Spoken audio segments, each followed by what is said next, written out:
మిత్రులందరికీ నమస్కారం. Welcome to our channel మన కథలు. లక్ష్మీ పూజ ఎలా చేయాలి?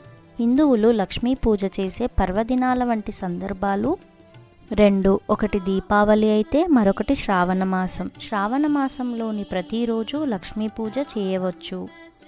అయితే దీపావళి రోజు శ్రావణ మాసంలోనూ ఏకరీతిని లక్ష్మీ పూజ ఎలా చేయవచ్చనంటే శ్రీ సూక్త మంత్రాలతో కానీ, లక్ష్మీ సహస్రనామాలతో కానీ, లక్ష్మీ అష్టోత్తర శతనామాలతో కానీ, లక్ష్మీ దండకం లేదా స్తుతితో కానీ లక్ష్మీదేవిని అర్చించాలి.